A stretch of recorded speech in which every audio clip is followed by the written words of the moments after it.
આનંદ કલ્યાણને કરનારા ધર્મ ચક્રવર્તી હરેશ પરમાત્માના શાસનની અંદર થઈ ગયેલા મહોપાધ્યાય યશવંતજી મહારાજ જ્ઞાનસાર ગ્રંથની અંદર આપણને આપણા અનંતકાળના અજ્ઞાનનો ઉચ્છેદ કરવા માટે પોતાના સ્વરૂપની પૂર્ણતાની જ્ઞાન સ્વરૂપની વાત કરે છે. જ્ઞાન પાંચમ છે આજે, અને જ્ઞાન પાંચમમાં જ્ઞાનસારની વાત કરવી છે. જ્ઞાન શબ્દ સાંભળતાની સાથે જ આપણા મનમાં અનેક ગ્રંથોના અને અનેક શાસ્ત્રોના કે અનેક પુસ્તકોના થોથાઓના ઢગલા આવી જાય છે. પરંતુ આ બધું જાણવાની ક્ષમતા જેમાં છે એ જ્ઞાન એ આત્માનો ગુણ છે, અને એનું જે મૂળ સ્વરૂપ છે એ જ્ઞાન છે, એ વાત સમજાતી.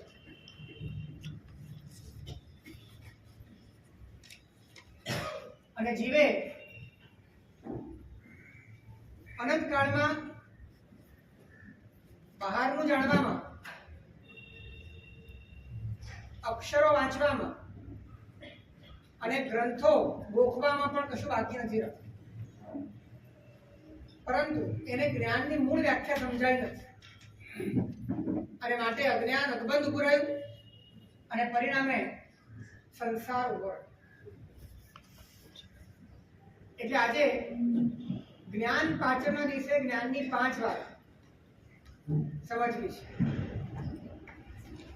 સૌથી પહેલા તો જ્ઞાની ઓળખાય, આ પહેલી વાત. બીજી વાત, જ્ઞાનીના વચન સમજાય. ત્રીજી વાત, પોતાનું અજ્ઞાન પકડાય. ચોથી વાત, પોતાનું જ્ઞાન પરખાય. અને પાંચમી વાત, પોતાનું સ્વરૂપ સમજાય.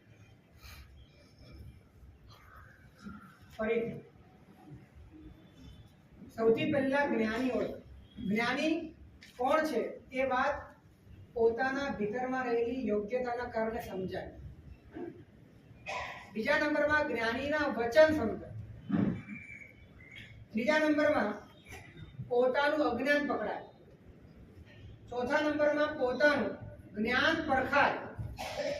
અને પાંચમા નંબરમાં પોતાનું સ્વરૂપ એ અનુભવમાં. ત્યારે જ્ઞાન પાંચમ પૂરી થાય. અને આ જ્ઞાન પાંચમ જ્ઞાન પંચમ સુધી લઈ જઈ શકે એવી શક્તિ પણ ત્યારે જ ઉદ્ભવી શકે કે જ્યારે જ્ઞાનના મૂળ સ્વરૂપ સાથે આપણે જોડાય. તો સૌથી પહેલી વાત છે જ્ઞાની ઓળખ. જ્ઞાની કઈ રીતે ઓળખ? એક વાત સમજવા જેવી છે કે જેની ગરજ હોય, રુચિ હોય, જિજ્ઞાસા હોય, એનો જાણકાર એને જ્ઞાની લાગે.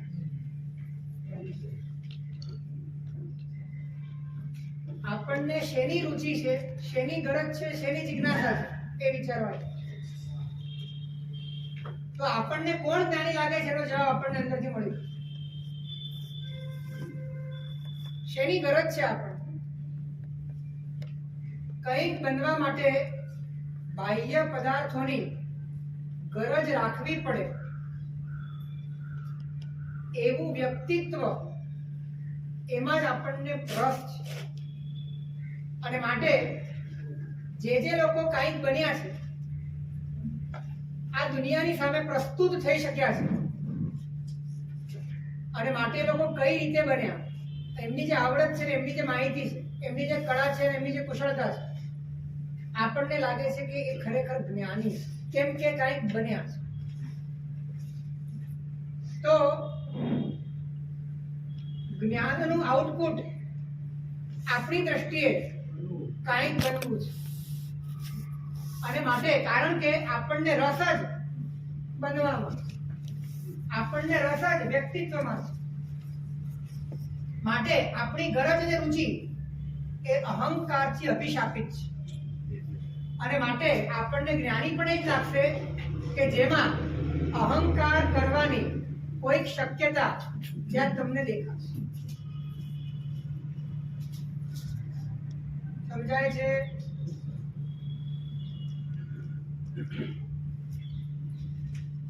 અને આ જ કારણથી જ્ઞાની મળવા છતાં જ્ઞાની લાગ્યા નથી,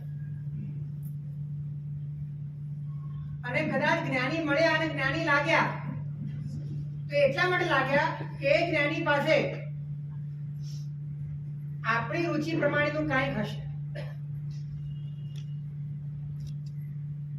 તીર્થંકરો મળે આપણને જ્ઞાની લાગ્યા ખરા, પણ જ્ઞાની એટલા માટે લાગ્યા કે બધાના અંતરના ભાવે જાણી લે છે, બધાના પૂર્વ ભાવને ખબર પડી જાય છે, લોકાલોક ભાષા કેવા મેં એમની પાસે છે, માટે જ્ઞાની લાગ્યા છે.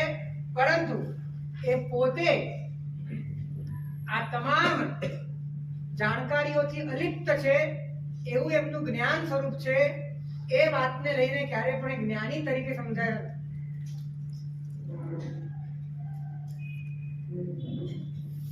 અને માટે જ જ્ઞાની પુરુષો મળ્યા પછી એમને જ્ઞાની તરીકે જોવાની દ્રષ્ટિ આપણી અજ્ઞાન ગર્ભિત હોવાના કારણે એ જ્ઞાનીના વચનમાં, એ જ્ઞાનીના આશયમાં, એ જ્ઞાનીના અનુશાસનમાં આપણો પ્રવેશ થઈ શક્યો.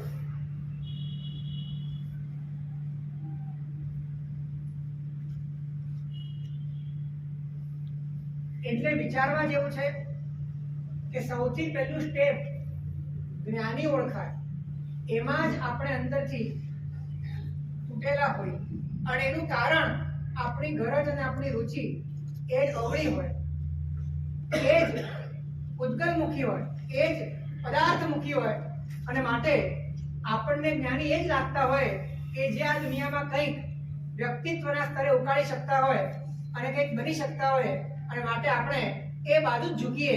ત્યારે ખરેખર ભીતરથી ઠરેલા જ્ઞાનીઓને ઓળખવાનું સામર્થ્ય આપણી પાસે હોતું.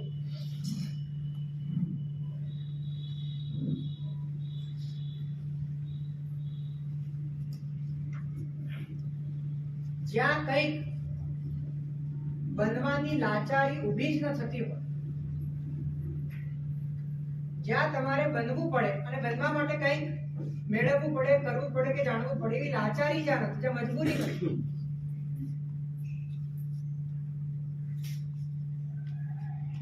બનવા માટે તમારે કંઈક કરવું પડે, કરવા માટે તમારે કંઈક જાણવું પડતું, અને જે પણ જાણશો એ પરમાં જાણશો, અને જે પણ કરશો એ પણ પરમાં કરશો, એનાથી જે પણ બનશો એ પણ તમે પર જ નથી.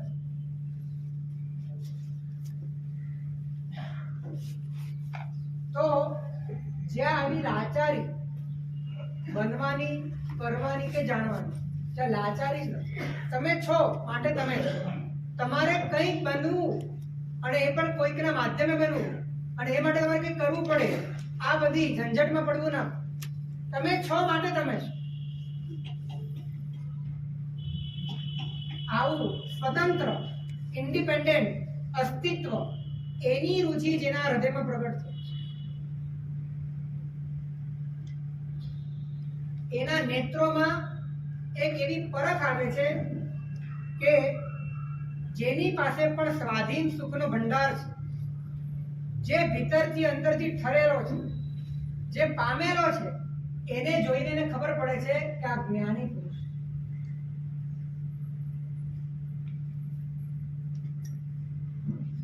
પછી એ એકલો ખૂણામાં બેઠેલો હોય અને એની પાસે ચકલું પણ ફરકતું ના હોય તો પણ મુમુક્ષુના નેત્ર ઓળખી લે છે કે આ જ્ઞાની પુરુષ છે.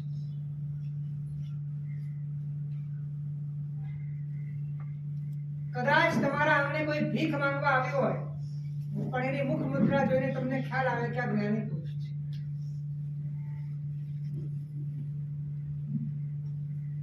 કદાચ કોઈ તિર્યંચના ભાવમાં પણ હોય પણ એની અદાઓ જોઈને તમને ખ્યાલ આવે કે આ વ્યક્તિ જ્ઞાની છે. કારણ કે તમારા ભીતરમાં રુચિ પલટાય. હમણાં જ પયલનામાં એક વાત વાંચી કે તિર્યંચોમાં પણ કેટલી જાગૃતિ હોય છે.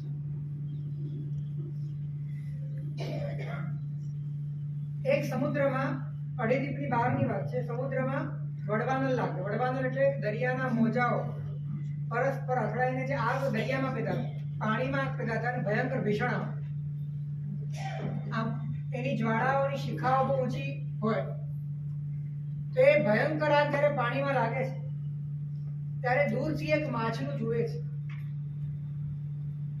અને એ આગમાં હજારો માછલાઓ, લાખો માછલાઓ ભસ્મીભૂત થઈ ગયા છે. એને ખ્યાલ આવે કે હું બચી ગયો. જીવનની વિનાશીતા સમજાય છે, શરીરની વિનાશીતા સમજાય છે અને વિચારે છે કે મારે મારું આત્મહિત કરી લેવું જોઈએ.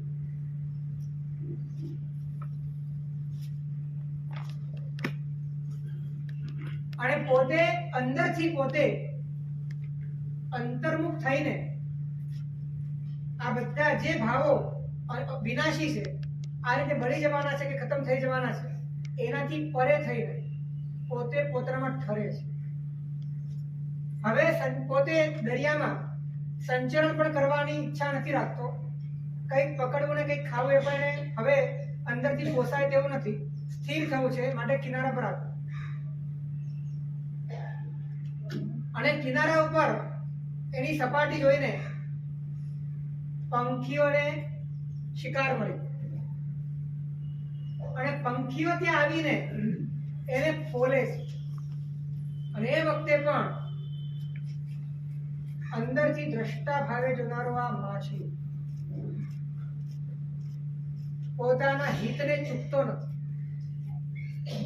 ક્યાંય પણ પોતાની પરિણતિને બગાડતો નથી. અને શાસ્ત્રો નોંધે છે કે અત્યંત જાગૃતિ પૂર્વક એનું મૃત્યુ થાય છે અને મરીને આઠમા દિવસે.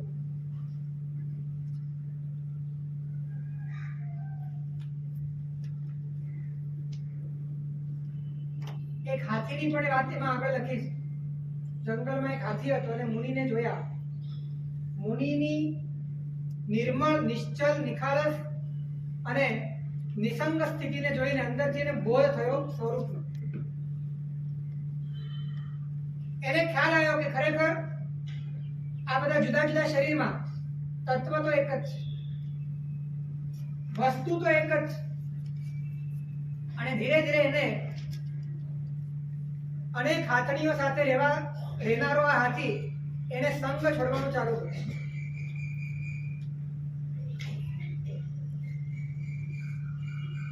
એને ખાવા પીવામાં પણ સંયમ આદર્યો અને ધીરે ધીરે કૃશ થઈ ગયો, નબળો થયો. બીજા હાથીઓ એની પર આક્રમણ કર્યું. એ સ્થિતિમાં પણ પરમ ક્ષમતામાં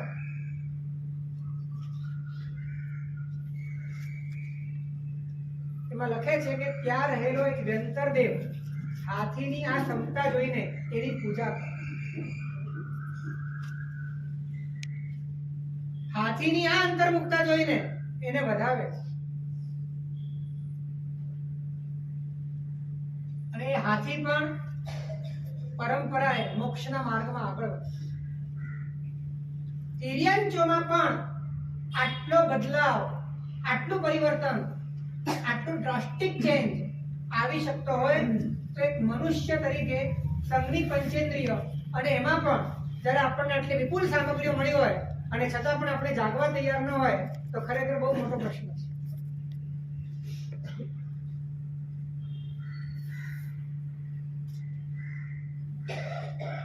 આપણને જ્ઞાની ઓળખાય છે, આપણે જેને જ્ઞાની માનીએ છીએ, સંસારમાં કે ધર્મમાં પણ, એમાં આપણો દ્રષ્ટિકોણ એ અહંકાર ગર્ભિત છે કે અંતર્મુક્તા ગર્ભિત છે? શેની મહત્તા છે આપણને?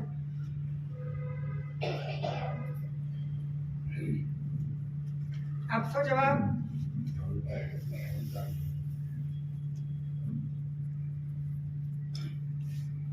જ્ઞાનથી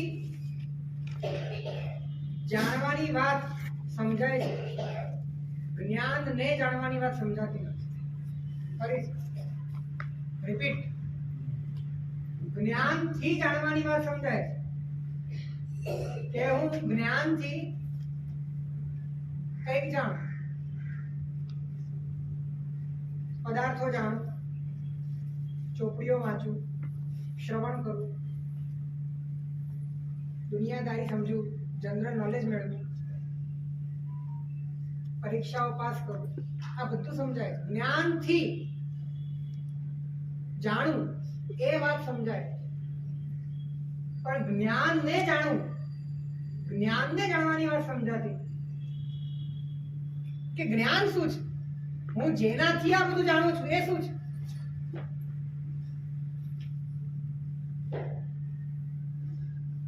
પોતે પોતાનાથી કંઈક જાણે એમાં એને રસ છે, પણ પોતે પોતાને જાણે એમાં એને કોઈ રસ નથી. અને માટે જ્ઞાની પણ આપણે એને માનીએ છીએ કે જેની પાસે માહિતીનું વોલ્યુમ એ ભરપૂર, અને એ વોલ્યુમ પણ વેલ્યુએબલ હોવું જોઈએ. અને વેલ્યુએબલ પણ ત્યારે લાગે કે જો એ સારી રીતે લોકોની સમક્ષ પરફોર્મ કરી શકે, પ્રસ્તુત કરી શકે, ઇમ્પ્રેસિવ રીતે એને રજૂ કરી શકે, તો જ આપણને આપણા અહંકારને અંદરથી સંતોષ.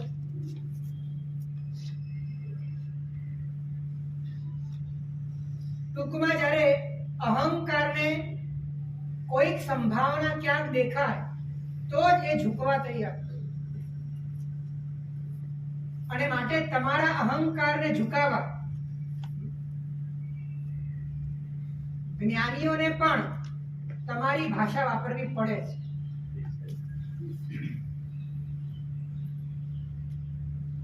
પરંતુ એમાં પણ જે યોગ્ય જીવ છે એ વ્યક્તિ સમજે છે, પરંતુ હજી જેનો કારણો પરિપાક નથી અથવા તો જે પુરુષાર્થ કરવા તૈયાર નથી, એ વ્યક્તિ અંતરથી ભીંજાતો નથી. એને તો વ્યક્તિત્વની આસપાસની રંગોળીનો જ ખપ છે, એને અસ્તિત્વના નિર્મળ આકાશનો કોઈ સ્પર્શ કરવાની તૈયારી નથી, એ બાબતની કોઈ જિજ્ઞાસા.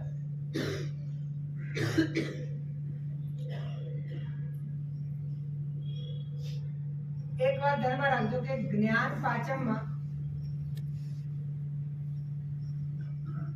શ્રુતનું મહત્વ, એમાં છાપેલા શ્રુતનું મહત્વ વધારે, ગોખેલા શ્રુતનું મહત્વ વધારે કે પરિણમેલા શ્રુતનું મહત્વ વધારે? જે શ્રુત પરિણમ્યું એ શ્રુત જીવ સ્વરૂપ છે, એ શ્રુત ચૈતન્ય સ્વરૂપ છે. આપણે દરેક બાબતમાં જાણે કે જડવાદી બની રહ્યા છે, ચૈતન્યવાદીમાંથી જડવાદી બની રહ્યા છે.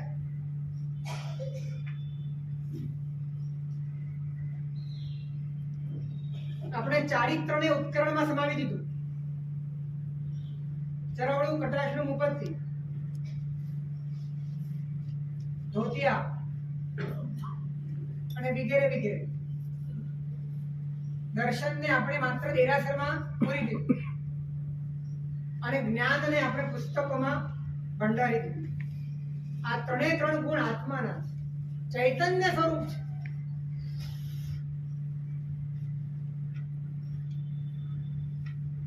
પરંતુ સાધનાની ગરજ નથી માટે આપણે જડવાદી બન્યા છે.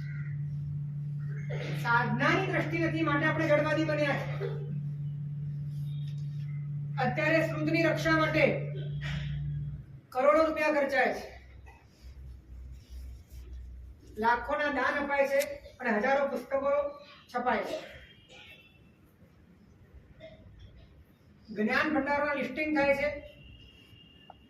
અને સેંકડો કપાટોની અંદર કતારબંધ પુસ્તકો ગોઠવાયેલા હોય અને આ ખર્ચો કરીને આ વ્યવસ્થા કરીને આપણે માની લઈએ છીએ કે આપણે શ્રુતની રક્ષા કરી.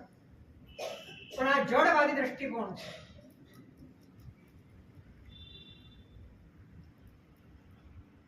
છાપેલા શ્રુત કરતા ગોખેલું શ્રુત ઉત્તમ છે. ગોખેલું, ભણેલું, સમજેલું અને એના કરતા પણ પરિણમેલું શ્રુત અતિ ઉત્તમ છે. માટે વ્યવસ્થા હોવી જોઈએ. અને પહેલા આ જ વ્યવસ્થાઓ હતી. પહેલા તો લખવાની વાત જ ક્યાં, એક અક્ષર લખવામાં આંબેલનું પ્રાયશ્ચિત આવતું. પછી કાળ પલટાયો, લખવાની ફરજ પડી, લખવું જરૂરી બની ગયું અને પછી પ્રાયશ્ચિતમાં લખવાનું આપવામાં આવ્યું. પણ મૂળ આપણી પરંપરા લખવાનું પણ એટલા માટે હતું કે ગોખી શકાય, લખવાનું પણ એટલા માટે હતું કે એનું ધારણ કરી શકાય. પણ હવે જેમ જેમ સુવિધા વધી તેમ તેમ સંઘની અંદર જાણે કે ધારણ કરવાની બાબતમાં, ગોખવાની બાબતમાં, સમજવાની બાબતમાં અને આગળ જઈને એના પ્રયોગાત્મક પરિણમનની બાબતમાં ઘોર ઉપેક્ષા ઊભી થઈ. શ્રુતની સાચી રક્ષા કોઈ ભણવા વાળું જ નહીં હોય અને ચોપડા પડ્યા રહેશે. કોઈ સમજવા વાળું નહીં હોય, ચોપડાને ઉકેલવા વાળું જ કોઈ નહીં હોય. તો એક દિવસ એવો આવશે આગળની પેઢીમાં કે આ બધું જગ્યા રોકે છે કાઢી નાખે.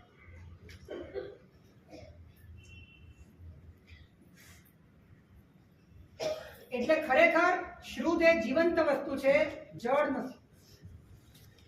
અને માટે જીવંત શ્રુત એ વધુ ને વધુ વિકસિત થાય એ માટેનો પ્રયત્ન જે સંઘમાં હોય એ સંઘ ખરેખર પરમાત્માના શાસનની અદ્ભુત સેવા કરે. જળ શ્રુત માટે જેટલી મહેનત થઈ રહી છે એટલી મહેનત જીવંત શ્રુત માટે નથી.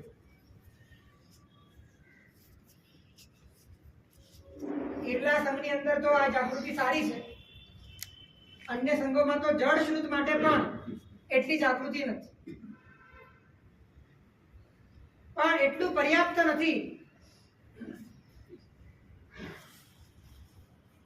અને શ્રુતનો આશય સંગ્રહ નથી, યાદ રાખો. સંગ્રહ કરવો એ શ્રુતનો આશય નથી, પરંતુ તમારા ભીતરમાં અનાદિકાળનો જે સંગ્રહ થઈ ગયો છે એને ખતમ કરી નાખવો એ શ્રુતનો આશય.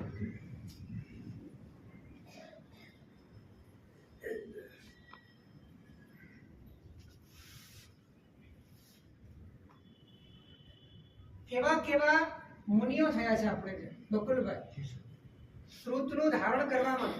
શ્રુતને ગ્રહણ કર્યા પુસ્તકોની એ વખતે અવેલેબિલિટી ઓછી હતી અથવા તો લખવાની પરંપરા થઈ નહોતી.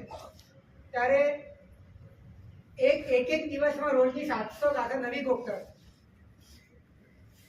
એ પુષ્યમિત્ર મુનિની વાત આવે, દુર્બલિકા પુષ્યમિત્રની વાત આવે. અને સ્વાધ્યાય જેટલું ગોખેલું હોય, વાંચવા માટે કાંઈ જ ન હોય એમની પાસે. ગુરુ 3 જ વાર બોલે, 3 વારમાં યાદ રાખવાનું. અને જે યાદ કરેલું છે ભૂલાઈ ન જાય માટે સતત સ્વાધ્યાય કરવાનો. રોજનો 15 કલાકનો સ્વાધ્યાય. જેમ જેમ સુવિધા વધી તેમ તેમ આશ્વાસન વધ્યું કે ક્યાંય જવાનું નથી.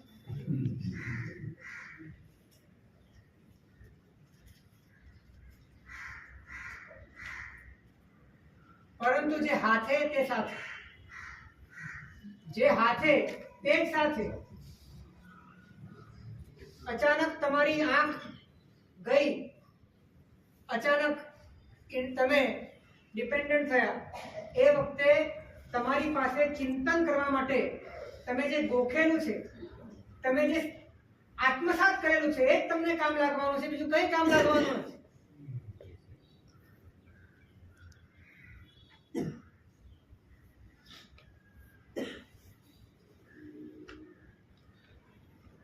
તો સૌથી પહેલા નંબરમાં જ્ઞાની ઓળખાણ.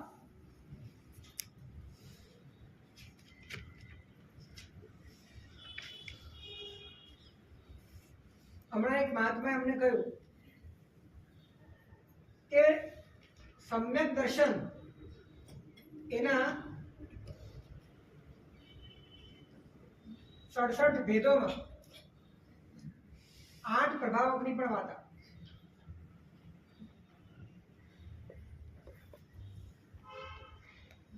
પ્રવચન પ્રભાવક, મંત્ર પ્રભાવક, કાવ્ય પ્રભાવક એવા 8 પ્રભાવકની વાત આવે.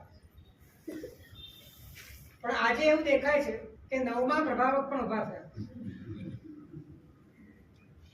અને એ પ્રભાવક છે ધન પ્રભાવક.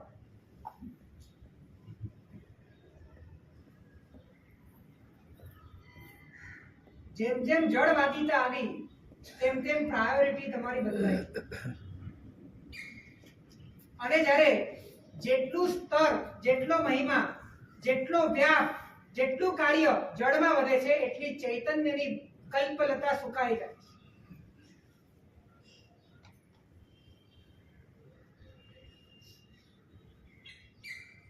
એટલે જ્ઞાની ઓળખાય અને જે જ્ઞાની અંતરથી પોતાના સ્વરૂપને પણ જાણનાર હોય અને સ્વરૂપને જાણવા માટે, સ્વરૂપમાં સ્થિર રહેવા માટે જેટલા પણ ઉપાયો છે સર્વજ્ઞ ભગવંતે બતાડેલા, જેટલા પણ આગમો છે એને પણ જાણનાર હોય, આ બંને રીતે પરિપૂર્ણ હોય એ સર્વોત્કૃષ્ટ જ્ઞાન.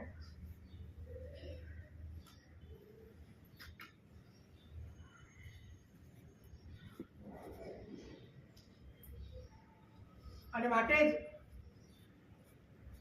આવા શ્રુતને ધારણ કરનાર, જેની પાસે ભાવના જ્ઞાન પણ છે અને શ્રુત જ્ઞાન પણ છે, જેનું અંતર ઠરેલું પણ છે અને જેને સરસ્વતી વરેલી પણ છે,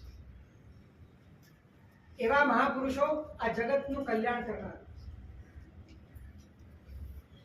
વિતાર્ક મૂર્ધન્ય ગચ્છાધિપતિ લેઘોશ્રીશ્વરજી મહારાજ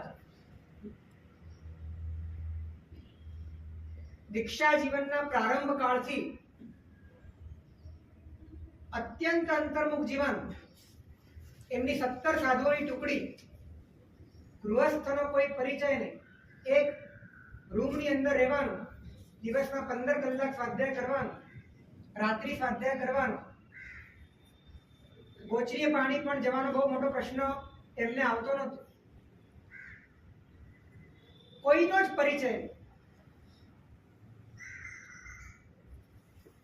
અને પરમાત્માના શ્રુતને ધારણ કરતા કરતા કરતા પૂર્વ ભાવના તો સાધક હતા જ, અને શ્રુતનો સંગમ થવાથી, એને ધારણ કરવાથી, એનો વિચાર કરવાથી, એમાં અંતર્મુક્તા આવવાથી અને એમને મળેલા ગુરુ એમાં સાક્ષાત એ જ્ઞાનનું સ્વરૂપ જોવાથી એ જ્યારે પોતે યાત્રા કરવાને માટે અજારી તીર્થમાં ગયા છે ત્યારે અજારીમાં પરમાત્માને પ્રદક્ષિણા આપતા આપતા જ અંદરના બધા જ કોચલાઓ તૂટી ગયા અને ભીતરમાં પરમાત્માના સ્વરૂપને એમને અનુભવ થયો. અને પછી નિરંતર સંવેગ અને વૈરાગ્યની ધારામાં એમની વૃદ્ધિ થઈ છે અને સાથે સાથે વર્તમાનમાં જેટલું શ્રુત છે એ તમામ શ્રુતને પણ એમને ધારણ કર્યું. આમ અંતર અને બાહ્ય બંને રીતે એ જ્ઞાની પુરુષો સંઘનું કેટલું બધું કલ્યાણ કરનારા હોય છે, યોગ્ય જીવનને તારવા માટે કેટલું બધું વૃત્તાલંબન બનતા હોય છે. અને માટે સૌથી પહેલા નંબરમાં જ્ઞાની ઓળખાય, તો પછી બીજા નંબરમાં જ્ઞાનીના વચન સમજાય.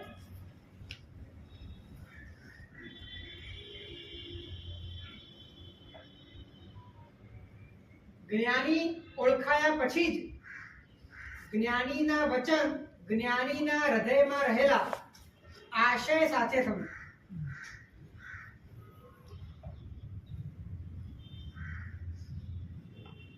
ફરીથી જ્ઞાની સમજાય પછી જ જ્ઞાનીના વચન જ્ઞાનીના હૃદયમાં રહેલા આશય સાથે, જેનું લક્ષ્ય ઠરવાનું નથી હોતું તે જ્ઞાનીના વચનમાંથી એટલું જ શોધી કાઢે છે કે એમાં કરવાનું શું છે, અને એ કરીને પછી બનવાનું કઈ રીતે છે, એની શોધ આખી જુદી છે, માટે એના અર્થઘટન જુદા છે.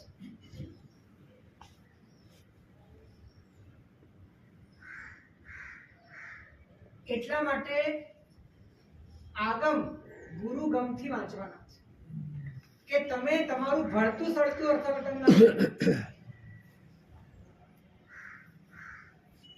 એના મર્મ તો જ્ઞાનીના જ હૃદયમાં છે, ચોપડીમાં છપાયેલા નથી, સમજી લેજો. ચોપડીમાં ગમે તેટલો અર્થ કરી દીધો હોય તો પણ એનો મૂળ મર્મ એ તો જ્ઞાનીના હૃદયમાં જ સમાય. અને માટે કોઈ પણ શાસ્ત્ર, કોઈ પણ પંક્તિ એ જ્ઞાનીના ઉપનિષદમાં વાંચવી જોઈએ, જ્ઞાનીની નિશ્રામાં, જ્ઞાનીના આશયથી. જ્ઞાની જે રીતે આપણને સમજાવવા માંગે છે એ રીતે એમના અનુગ્રહથી જ્યારે વંચાય, સમજાય, ત્યારે ભીતરની અંદર તાળા ખુલે છે.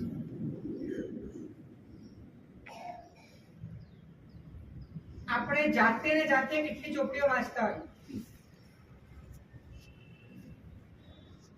જાતે ને જાતે જાણે કે બુફે સેન્ટર હોય અને જેને જે ડીશ ઉપાડવી એ ઉપાડી શકાય, જેને જે લેવું એ લઈ શકાય. આપણી પાત્રતા કઈ છે, આપણા માટે યોગ્ય શું છે, એનો કોઈ જ નિર્ણય કર્યા વગર એક અક્ષર પણ મુમુક્ષુએ ગુરુની આજ્ઞા વગર ભણવો ના જોઈએ અને વાંચવો પણ. ત્યાં સુધી વાર્તાની પુસ્તક પણ ગુરુની રજા વગર વાંચવી નથી.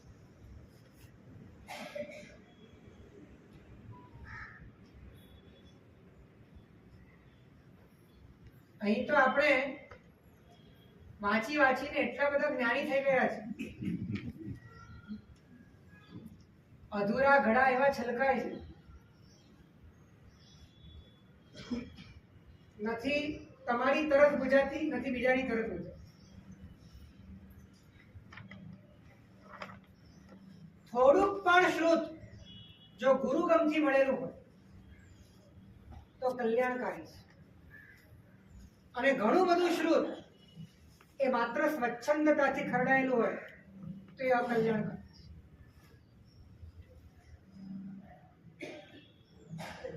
શા માટે ગાથા લેતા પહેલા વંદન કરવાની વાત? વાયણા સંધિસાઓ વાયણા લેશું કેમ છે?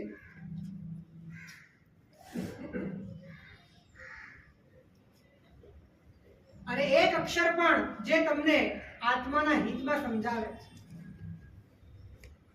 એના પ્રત્યેનો કૃતજ્ઞતાનો ભાવ ભીતરની અંદર વેદાવો તો તમારી જ્ઞાન પાચમ સાચી છે.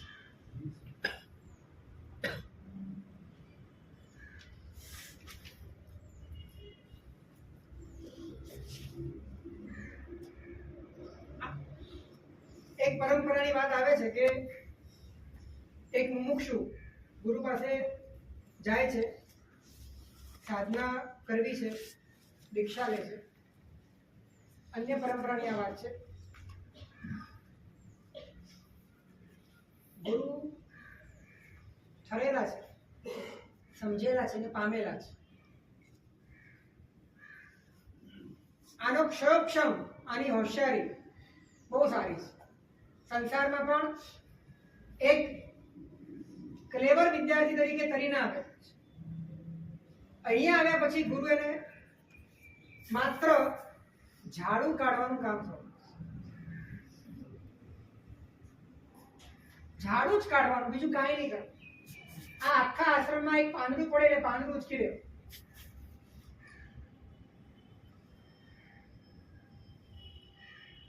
સહન થાય બધું.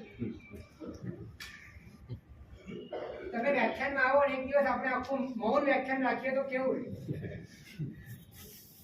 હું એક અક્ષર પણ ના બોલું અને એક કલાક તમારે બેસવાનું હોય તો પણ તમે અકળાઈ જાઓ.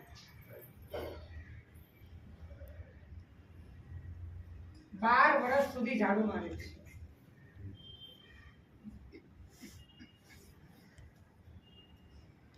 કારણ એને જ્ઞાની ઓળખાયા અને એને જ્ઞાનીનો વચનનો આશય પણ સમજાયો અને માટે એને એમાં કલ્યાણ પોતાનું ભાસતું. આપણે જ્ઞાનીને અજ્ઞાનથી ઓળખીએ છીએ, જ્ઞાનીના વચનને પણ અજ્ઞાનથી મૂલવીએ છીએ અને માટે જ્ઞાનીના વચન પર આપણે અનેક પ્રકારની સમીક્ષાઓ કરીએ છીએ. એમાં યોગ્ય શું ને અયોગ્ય શું એનો નિર્ણય આપણે કરીએ.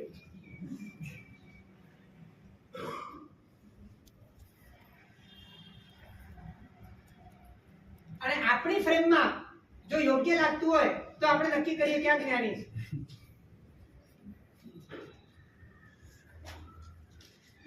કઈ બાજુ ગાડી જાય છે?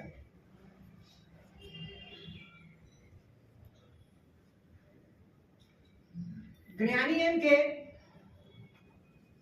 ભાઈ બોધ પામ તો એમ વિચારે કે અચ્છા હવે મારે બહુ જ ભણવાનું છે, હવે મારે બહુ વાંચવાનું છે, મારે બહુ સમજવું પડશે અને મારે મારા જીવનમાં ઘણું બધું કરવું પડશે. અને જેને જ્ઞાનીનો આશય સમજાય છે એ ત્યાંને ત્યાં ઠરી જાય છે, ત્યાંને ત્યાં જ અંદરથી એના બધો જ વ્યક્તિત્વનો ભાર છૂટી જાય છે, અંદર સંપૂર્ણપણે ભીતરની અંદર સમાઈ જાય છે, બોધ પામી જાય છે.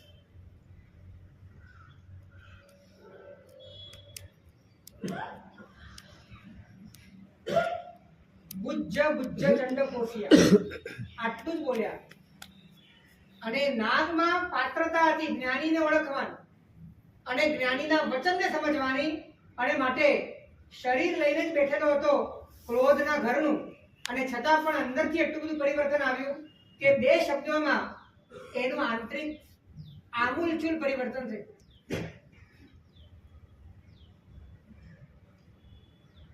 એને ખબર પડી ગઈ કે આત્મા સિવાયની બધી જ વસ્તુઓ ફાલતુ છે, એ બધામાં બહુ ધ્યાન આપવા જેવું નથી, કેવળ મારે મારા સ્વરૂપમાં ઠરવાનું છે. એવો જ્ઞાનીનો ઈશારો છે. જ્ઞાનીની મુખમુદ્રામાં પણ એ છલકાય છે, એના ઉપનિષદમાં પણ એનો અહેસાસ થાય છે, એ અંદરથી પરિણમે છે.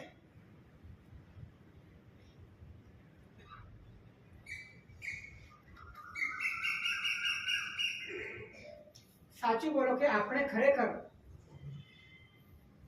આપણી પોતાની વાત છોડીને ક્યારે જ્ઞાનીના સાનિધ્યમાં જ્ઞાનીની વાત સમજવા બેઠા છીએ? ફરી પૂછું, આપણે જ્ઞાનીના સાનિધ્યમાં આપણી પોતાની પકડો છોડીને, આપણી સમજણો છોડીને માત્ર જ્ઞાનીના આશયને સમજવા માટે ક્યારે બેઠા છીએ?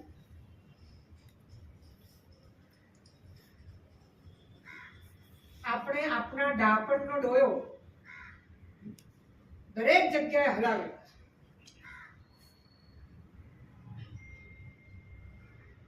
અને માટે એ નિર્મળ વચનોને પણ આપણે દૂષિત કર્યા છે, એને પણ આપણે અભડાવ્યા છે, એની પણ તારક ક્ષમતાને આપણે હણી નાખી છે.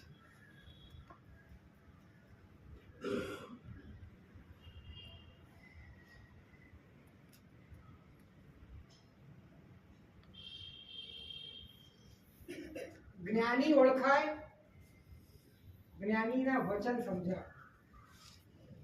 આ બે જ વસ્તુ બહુ મોટી છે. જ્ઞાનની ઉપાસના માટે આ બે વસ્તુ બહુ મોટી છે. આ બે પાત્રતા નથી, પછી તમારી પાસે ઢગલાબંધ આવી જાય તો પણ એનો કોઈ અર્થ નથી. એમને આગમમાં વાત નથી આવતી કે તમે નવ પૂર્વ ભણ્યા છો અનંતિવાર, અનંતિવાર નવ પૂર્વ ભણ્યા છે. આ આખો એટલાનો ઉપાસે ભરાય છે ને એના કરતા વધારે છોટા થાય. અને બધું હજુ મોડે કોમ્પ્યુટર પણ પાછું પડે એટલો અદ્ભુત ડેટા તમારી પાસે આવે અને બધું જ ઉપસ્થિત, કશું જ ભૂલ્યા નથી. જીવનની અંતિમ ક્ષણ સુધી સ્વાધ્યાય કર્યો છે, છતાં સંસાર ઓછો થયો નહીં. કારણ કે જ્ઞાની સમજાયા નથી અને જ્ઞાનીના વચન સમજાયા. આટલું બધું જાણ્યા પછી પણ જ્ઞાની ક્યારે સમજાય, જ્ઞાનીના વચન ક્યારે સમજાય? જ્ઞાની જેમાં રમે છે એની ગરજ તમને હોય તો. જ્ઞાની જેમાં ઠર્યો છે એની ગરજ તમને હોય જ્ઞાની જેમાં ડૂબેલો છે એની રુચિ તમને હોય તો જ જ્ઞાનીના આશય સમજવાની કે જ્ઞાનીને ઓળખવાની પાત્રતા તમારી દ્રષ્ટિમાં પ્રગટ થાય.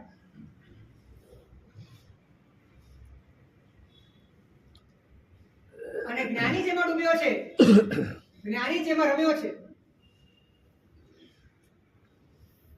એ તમારા મન અને ઇન્દ્રિયની પેલે પાર છે.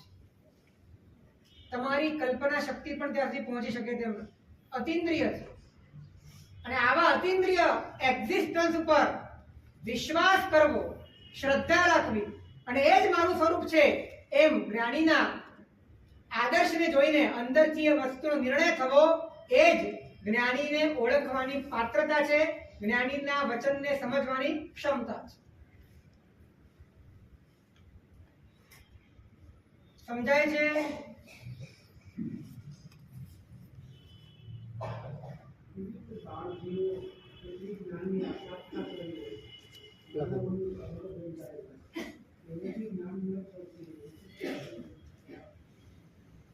જ્ઞાન ન ચડે ને એ બહુ મોટો મુદ્દો નથી. જ્ઞાની ન ચડે ને એ બહુ મોટો મુદ્દો છે. જ્ઞાન ન ચડે તો ચાલશે, જ્ઞાની તમારા માથા ઉપર ચડવા દો. માસ્તુસ મુનિ પાસે જ્ઞાન ચડતું નહોતું, તો એના માથા ઉપર જ્ઞાની ચડી ગયા. એને સ્વીકારી લીધા કે ગુરુ આજ્ઞા પ્રમાણે સમર્પણની ધારા અદ્ભુત હતી. અને માટે એક વાત કહું તમને, ગોખવાની તાકાત, લોજિકલી સમજવાની તાકાત, ઇન્ટેલેક્ચ્યુઅલિટી એ બધું જ્ઞાનાવરણના ક્ષમથી આવે છે. પરંતુ જ્ઞાનીને ઓળખવાની તાકાત એ મોહનીના ક્ષમ છે.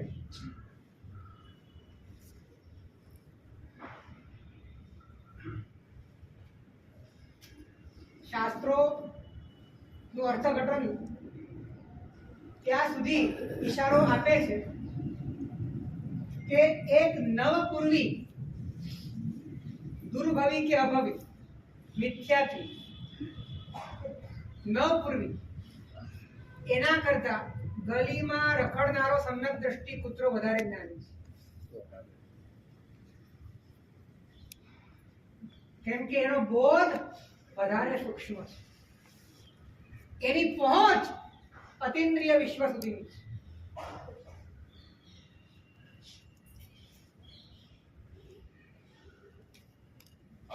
થાય છે ડાયજેસ્ટ?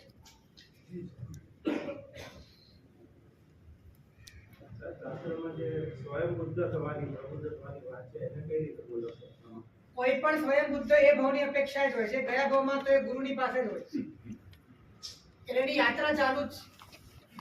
આ ભાવમાં એનો કોઈ ગુરુ દેખાતો નથી એટલે એને સ્વયં બુદ્ધ કહેવાય.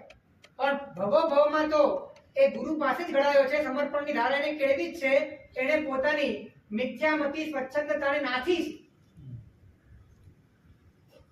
એ પાત્રતા કેળવાયા પછી સ્વયં બુદ્ધ બને છે. દરેક અર્યંત તો સ્વયં બુદ્ધ છે. આપણે બોલીએ છીએ નમુત્તર અર્યંતન ભગવંતન આઈ ગરાણ, પછી સ્વયં સર્વતાને બોલીએ છીએ પરમાત્મા સ્વયં સર્વબુદ્ધ. એ ભાવની અપેક્ષા છે. જ્યારે નંદન રાજર્ષિના ભાવમાં હતા ત્યારે સ્વયં બુદ્ધ હતા. દીક્ષા લીધી હતી એમને ગુરુ પાસે. દરેક સ્વયં બુદ્ધ પૂર્વ ભાવમાં શિષ્ય હોય છે. એ અત્યારથી મહેનત નહીં કરતા, સ્વયં બુદ્ધ થઈ જાવ આ ભાવમાં.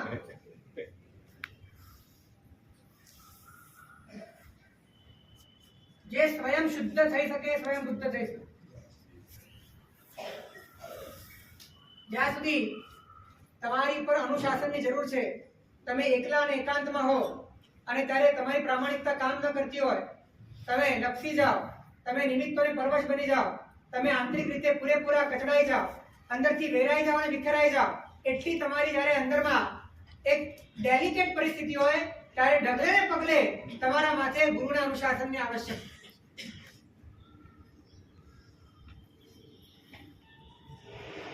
અને આ સ્થિતિ છે.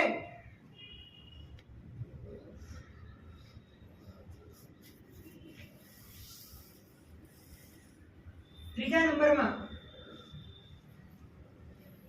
પોતાનું અજ્ઞાન અજ્ઞાન સમજાવો.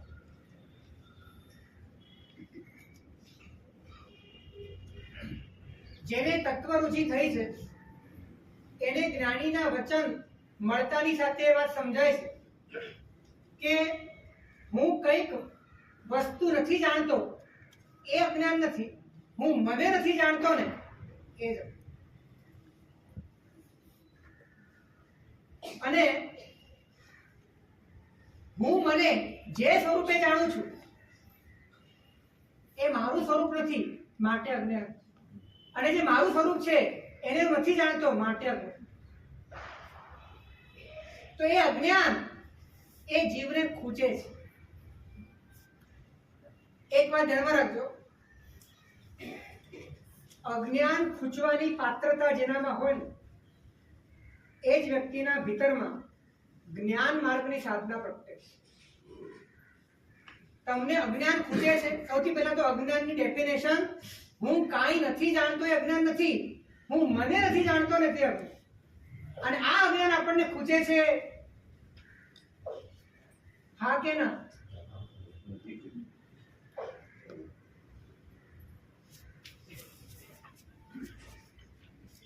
વર્ષોથી તમારી જ્ઞાનની પરિભાષા જુદી છે.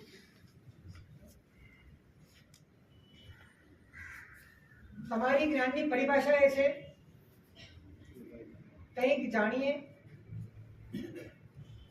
અને આપણે કંઈક રજૂ કરી શકીએ. આટલામાં તમારું જ્ઞાન પૂરું થઈ ગયું. આ જ્ઞાન નથી, જ્ઞાનનું સાધન છે. જ્ઞાન તો તમારું પોતાનું એક્ઝિસ્ટન્સ છે, અને એને તમે નથી જાણતા એ જ અજ્ઞાન છે. આ વાત જ્યારે અંદરથી ખટકે કે હું નથી જાણતો, હું મને નથી જાણતો, આ કેટલી દુર્ઘટના છે. તમે બધું કરો છો તમારા માટે, પણ જેને માટે કરો છો એની જ ખબર નથી કે કોણ છે. આનાથી મોટી દુર્ઘટના કઈ હોય? અને આ વાત જેને અંદરથી ખૂંચે એને લાગે કે બધું કામ પછી, પહેલા આ કામ પૂરું કરવું પડે.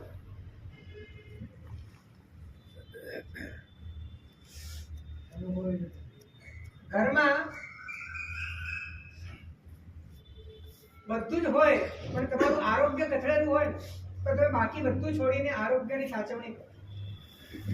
કારણ કે જો તમે હશો તો બાકી બધું કામનું છે. એ રીતે તમે કોણ છો એની તમને ખબર નથી, તમે બધું તમારા માટે કરી રહ્યા છો, પણ જેને માટે કરી રહ્યા છો એ જ કોણ છે એની ખબર નથી, તો કરેલું શું કામ? અંદરથી એ વાત ખૂંચવી જોઈએ કે હું કોણ છું એ મને ખબર નથી, મારે અજ્ઞાન મટાડવું. અને જે વ્યક્તિને અજ્ઞાન ખૂંચે એના જીવનમાં અંતર્મુક્તાની સાધના પ્રગટે છે, એના જીવનમાં બહિર્મુક્તાને તોડવા માટેની શક્તિ પ્રગટે છે, એના જીવનમાં સમર્પણની ધારા વિકસે છે. એ વ્યક્તિ સતત કોઈક ને કોઈક રીતે એ શોધમાં હોય છે કે હું મારા અજ્ઞાનને મટાડું, હું જે મને નથી જાણતો આવી મારી દુર્ઘટનાને હું ખતમ કરું. એ માટેની આંખો શોધતી હોય છે કોઈ જ્ઞાનીને, એની આંખો શોધતી હોય છે જ્ઞાનીના કોઈ વચન, એનું અંતર સતત પોકારતું હોય છે કે કોઈક એવી ક્લુ મળી જાય અને હું ઝપાટા ભેર એને ઝડપી લઉં.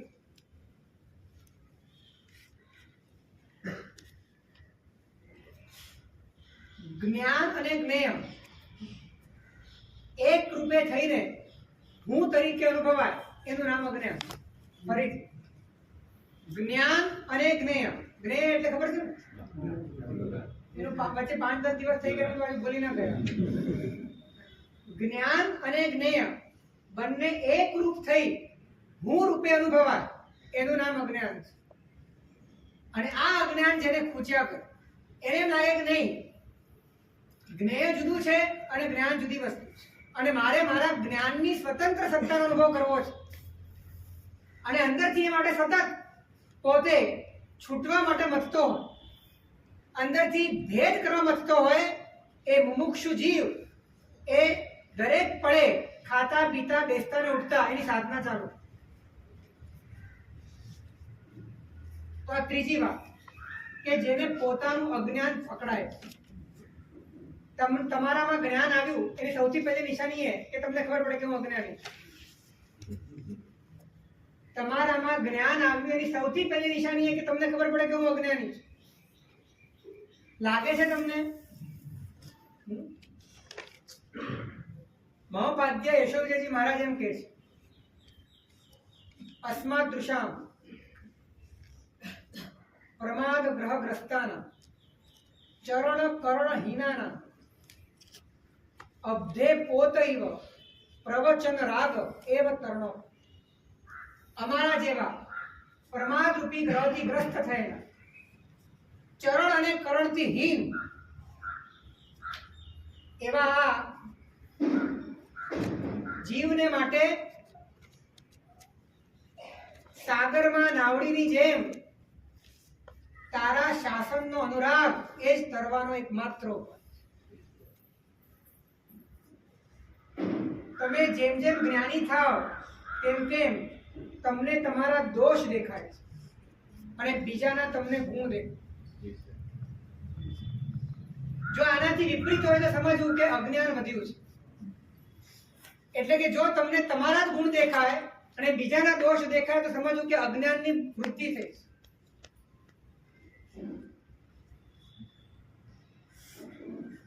કારણ કે અજ્ઞાનની પરિભાષા મુમુક્ષુની સાચી હોય છે અને જેને સંસારમાં રસ છે એના અજ્ઞાનની પરિભાષા જુદી હોય. મુમુક્ષુની અજ્ઞાનની પરિભાષા એ છે કે જે અજ્ઞાન એને મટાડવા જતા એ અંતર્મુખ થાય છે અને સંસાર રસિક જીવની અજ્ઞાનની પરિભાષા એ છે કે એને મટાડવા જતા એ વધારે વધારે બહિર્મુખ થાય. હું મને જાણતો નથી આ અજ્ઞાન એને મટાડવા જાય તો અંતર્મુખ થાય, પણ હું કંઈક જાણતો નથી અજ્ઞાન એને મટાડવા જાય તો બહિર્મુખ થાય. કંઈક જાણવું જરૂરી છે પણ શેને માટે? એને માટે કે હું કાંઈક છું. હું સંસારની અંદર બાહ્ય પદાર્થોની અંદર હું પણ કરીને બેઠો છું. એ જે મારું અજ્ઞાન છે એને તોડવા માટે જે જાણવું પડે એ બધું જાણવું જરૂરી છે. બાકી કંઈક બનવા માટે, કંઈક પામવા માટે, કંઈક કરવા માટે અને સંસારની અંદર કંઈક પ્રસ્તુત થવા માટે જાણવાની જે અંદર ઘેલછા છે એ બધો સંસાર છે. નંબર 4 અજ્ઞાન પકડાય ને પછી ચોથા નંબરમાં જ્ઞાન પકડાય. જ્ઞાન પરખાય, જ્ઞાન સમજાય.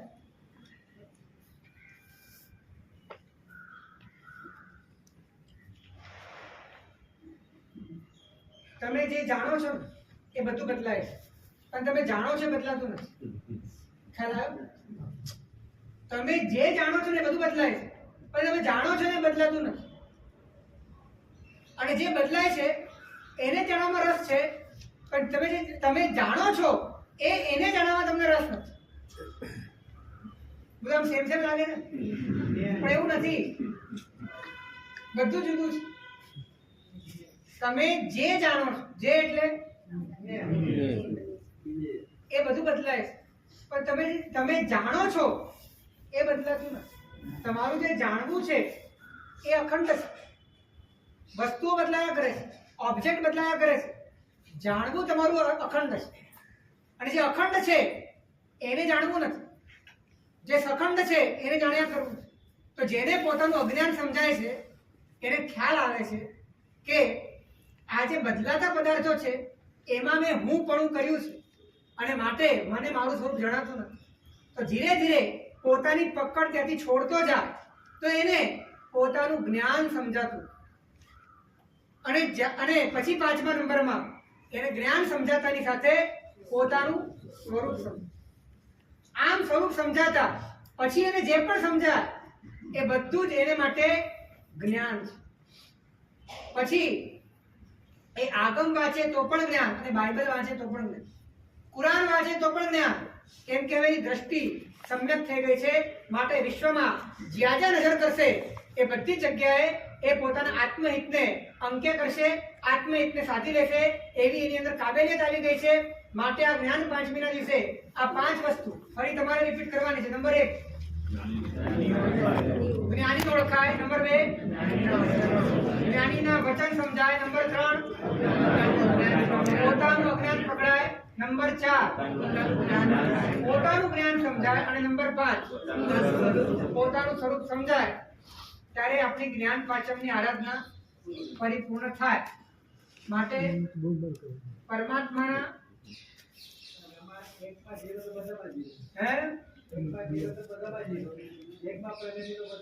પહેલું આવી જાય, પહેલું આવે તો બધું જ આવે. માટે પુરુષાર્થ કરીને આપણે આપણા જીવનમાં દિશા બદલીએ અને વધુ ને વધુ આપણે જીવંત શ્રુતના એક ઉદાહરણ તરીકે બનીએ. વધુ ને વધુ પરમાત્માના શ્રુતને આપણે કંઠસ્થ કરીએ, હૃદયસ્થ કરીએ અને પછી આત્મસ્થ કરીએ. ગોખવાનું મહત્વ ઘણું છે. જે વ્યક્તિ ગોખે છે પરમાત્માના મોઢામાંથી નીકળેલા શબ્દો એના મોઢામાં ફરે છે અને પછી પરમાત્માનો આશય એના હૃદયમાં અવતરે છે અને પછી આગળ જતા પરમાત્મા જેવા પરિણમે છે ને એમાં પરિણમવાની તાકાત આવે છે. માટે જ્ઞાનીના વચનોને કંઠસ્થ કરવા એ ખરેખર સાધનાનું એક અંગ છે. માટે આજે પ્રેરણા છે જ્ઞાન પાચમના દિવસે કે જીવનમાં વૈરાગ્ય વધે, સંવેગ વધે અને અધ્યાત્મની દિશા જાગૃત થાય એવું એક પણ સૂત્ર એ સારી રીતે ગોખીને આત્મસાત કરવું, અર્થ સહિત કરવું. અને જ્યારે પણ તમે એકલા હો, ટ્રાવેલિંગમાં હો, માંદગીમાં હો, બિછાને પડ્યા હો, ત્યારે એ ગાથાઓ એ તમારા માટે એક ભાથું બની જાય અને તમારા જીવનની અંદર એક અદ્ભુત કોટીના ભાવો જગાડવાનું કારણ બને. માટે દીકરાઓને પણ જ્ઞાન પાચમ જે સંઘની પાઠશાળાઓ સમૃદ્ધ હોય છે એ સંઘનું ભવિષ્ય ઉજ્જવળો. કેટલા સંઘમાં વર્ષો પહેલા આવ્યા હતા ત્યારે અહીંયા ઉપર રાતના 60 છોકરાઓને જોયા. વર્ષો પહેલાની વાત. અને એ વખતે અંદરથી ખૂબ રાજીપો થયો હતો કે આ પરમાત્માના શાસનમાં ભવિષ્યના બાળકો બહુ સારા તૈયાર થશે. પણ આ ચોમાસામાં તો કંઈ જોયું જ નહીં.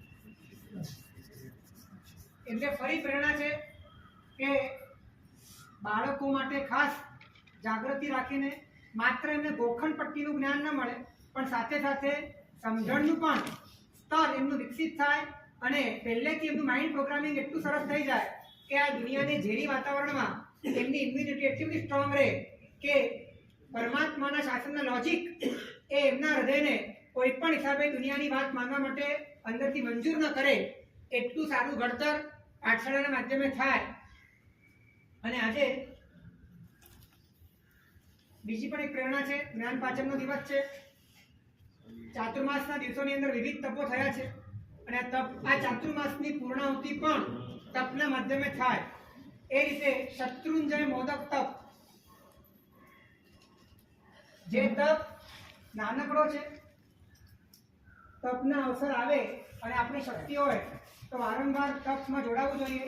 કારણ કે એનાથી ઇન્દ્રિયોનો સંયમ થાય છે, મનમાં શુદ્ધ ભાવની વૃદ્ધિ થાય છે અને અંતર્મુક્તાનો અભ્યાસ થઈ શકે છે. માટે આ 5 જ દિવસનો તપ છે. પહેલા દિવસે પુરીમુડનું પચકાણ, બીજે દિવસે એકાશનું, ત્રીજે દિવસે નિવિદ, ચોથે દિવસે આયંબિલ અને 5મા દિવસે ઉપવાસ. એકદમ સિમ્પલ તપ છે. માટે જેમને પણ ભાવના હોય પૂનમ પહેલા પતી જવાનું છે એટલે બીજી કોઈ ચિંતા કરવાની જરૂર નથી.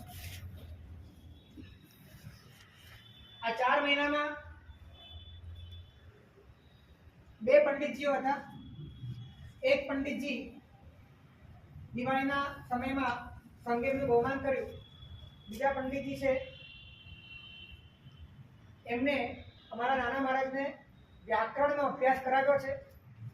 લગભગ 6000 શ્લોક પ્રમાણ વિરાટ આ સાધન ગ્રંથ છે. આમ લગભગ ભણતા દોઢ વર્ષ લાગે, પરંતુ એમની આપવાની ક્ષમતા અને નાના મહારાજની લેવાની ક્ષમતા એના કારણે લગભગ 7 મહિનામાં આ આટલું મોટું કાર્ય પતવા આવ્યું છે અને આ સમયની અંદર બહુ સારો લાભ મળ્યો છે. તો આજે જ્ઞાન પંચમીના દિવસે એમનું ઉચિત બહુમાન કરશે. એના અંદર કેટલું બોલાય શિવમસ્તુ સર્વ જગતા